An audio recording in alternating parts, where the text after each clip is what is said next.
seolah-olah yang memanfaatkan Perlinsos atau Bansos ini adalah menteri-menteri yang partainya terasosiasi dengan paslon 02. Terima kasih yang mulia Pak Ketua.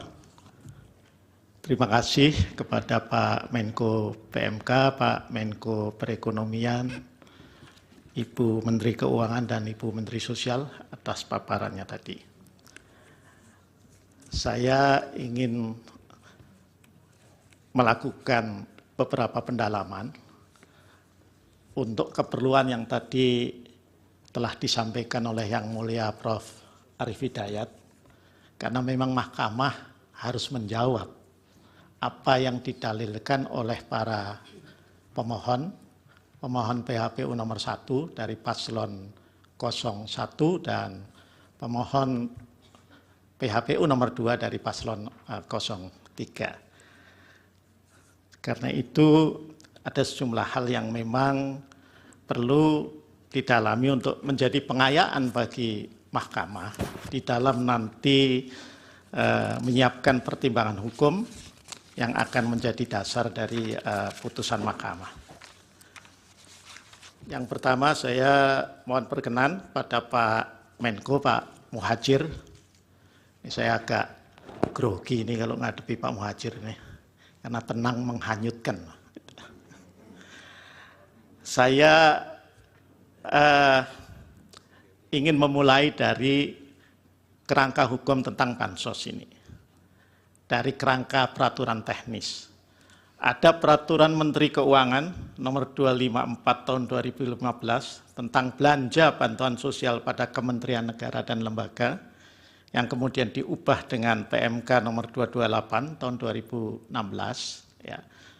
Ada juga peraturan Presiden yang tadi juga disinggung oleh Ibu Menteri Sosial, Perpres nomor 63 tahun 2017 tentang penyaluran bantuan sosial non tunai.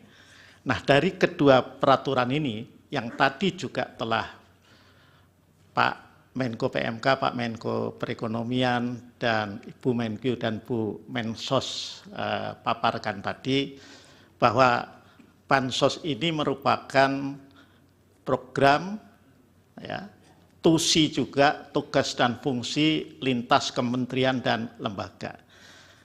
Nah, saya mohon penjelasan mungkin dari Pak Menko PMK atau Pak Menko Perekonomian, ya, itu agar kementerian dan lembaga mana saja yang melaksanakan program atau TUSI, tugas fungsi dari baik Perlinsos atau utamanya adalah Bansos.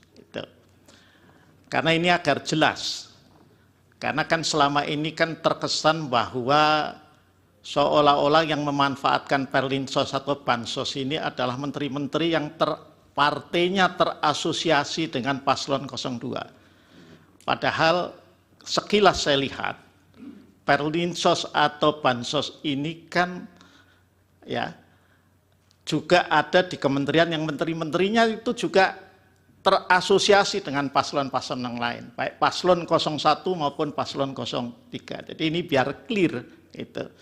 Termasuk yang tadi disinggung oleh Bu Menteri Keuangan, ada juga program perlindungan sosial yang berupa BLT dana desa yang anggarannya diambil dari bagian TKD, ya, transfer ke daerah. Nah itu.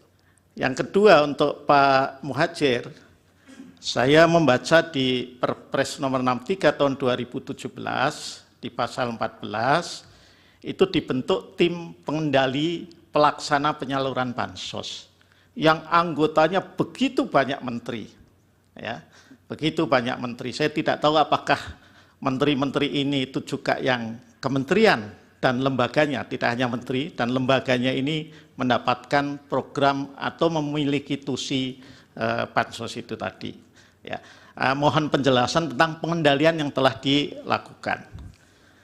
Nah, yang berikutnya ini mungkin pertanyaan untuk Bu Menteri Keuangan, karena beliau yang paling sibuk kalau sudah soal APBN, saya kira. Ya, saya ingin membandingkan Bu Menkyu, ya, antara Undang-Undang Nomor 19 Tahun 2023 tentang APBN tahun anggaran 2024 dan Undang-Undang Nomor 28 Tahun 2002 tentang APBN tahun anggaran 2023.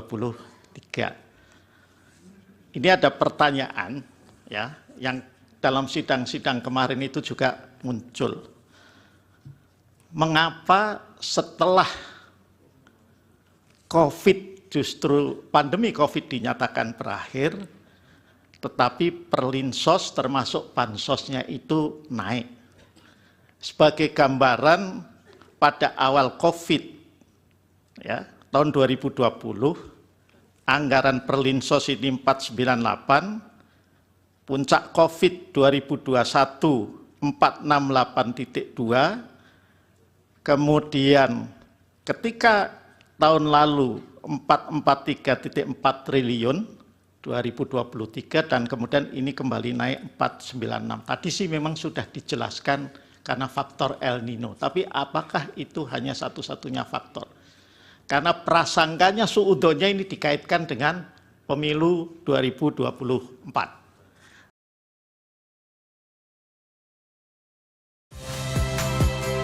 Saya Nitya Anissa, saksikan program-program Kompas TV melalui siaran digital, pay TV, dan media streaming lainnya. Kompas TV, independen, terpercaya.